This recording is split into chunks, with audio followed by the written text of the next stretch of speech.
living authentic, which means you're living the way you want to live. And it sounds like a really, really easy thing to do. It's like, well, no, Steve, I'm being me. It sounds really easy, but it's really difficult to do.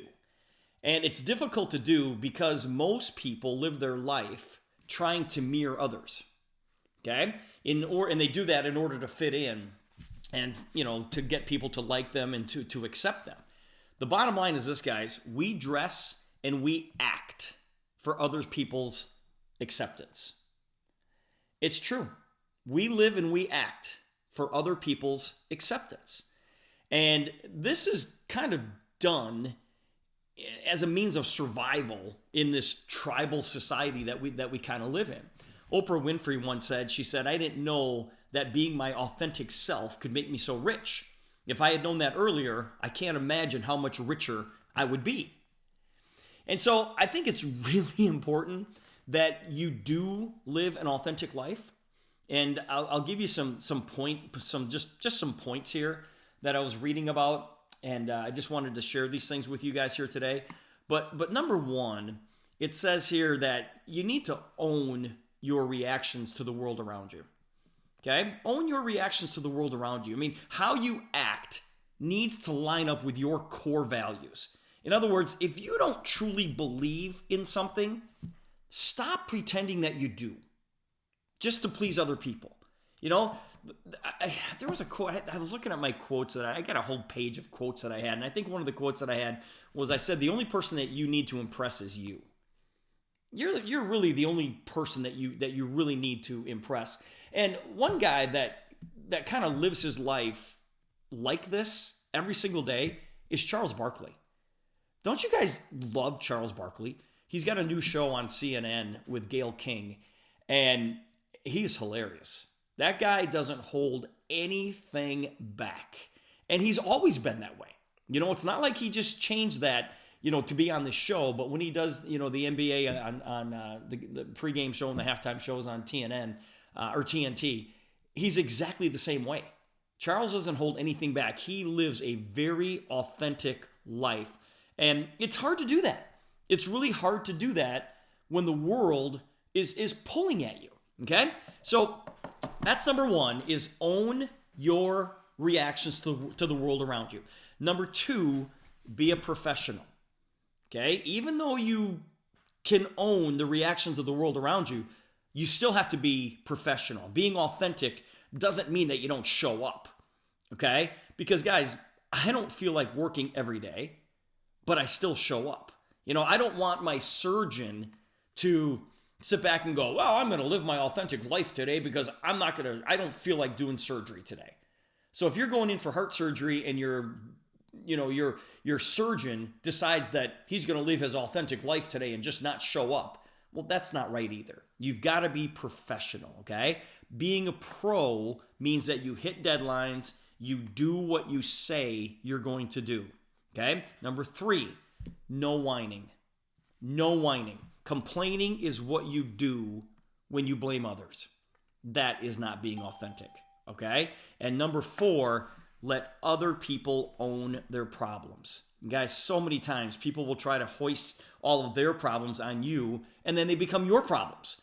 You can simply respond, yeah, I'm sorry. Somebody send Michael Copperwhite a text message right now. Right now, send Michael Copperwhite a text message and let him know that he's missing my call again today. So let me just send that to voicemail. There we go. Come on, Michael. Simply respond, listen, I'm sorry you're going through that. I'm sure you'll figure it out. Don't let people hoist their problems on you. So what I'm trying to tell you guys here today is be authentic.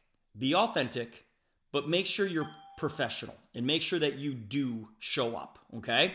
Be authentic and let them laugh, okay? And I'm going to give you some examples here. Did you guys hear the joke about the guy who wanted to sell water? Did you hear about that crazy guy? The stuff that we get for free, and they're selling water for more than soda and beer in some venues. Did you hear about that guy?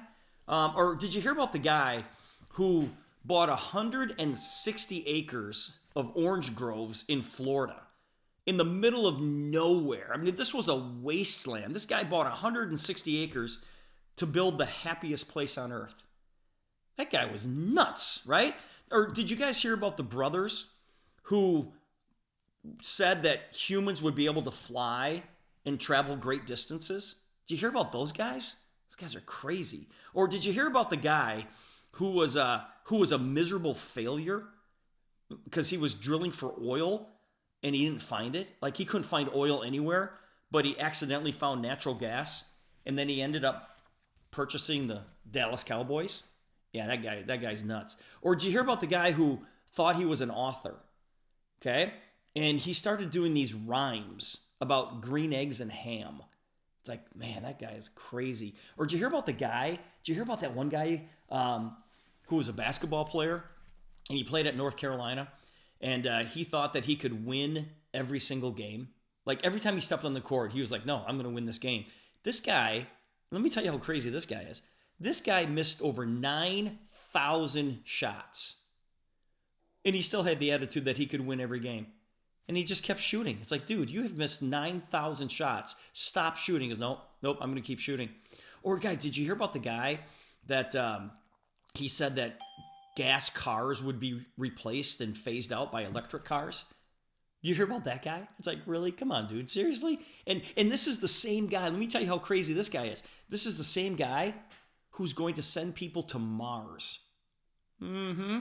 Or how about the guy that wanted to put electricity in everybody's home? I mean, how crazy was that? It's like, come on, dude. How dangerous. What a dangerous thought that was. All of these people were laughed at. All of these people were laughed at, but they persevered.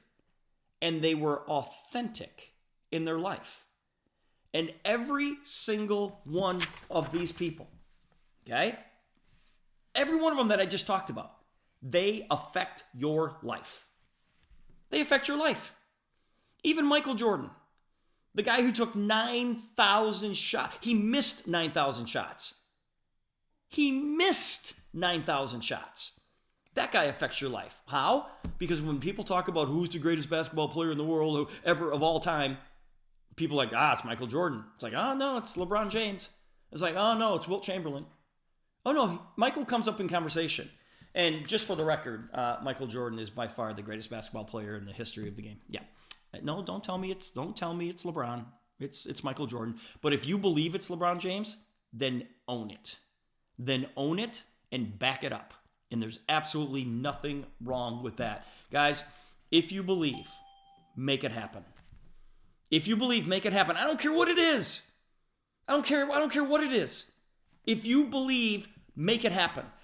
There's a story that Zig Ziglar once told. He said he was in a restaurant with his wife, and this couple came in, and they were just tattooed from head to toe, and they had piercings all over their bodies, and their hair was cut really, really strange.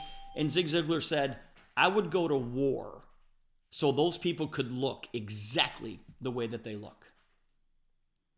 And I thought that was awesome. It's like, you guys, just be authentic. If you believe it, then own it. Go out there and make it happen. And just remember this: the opposite of crazy is average.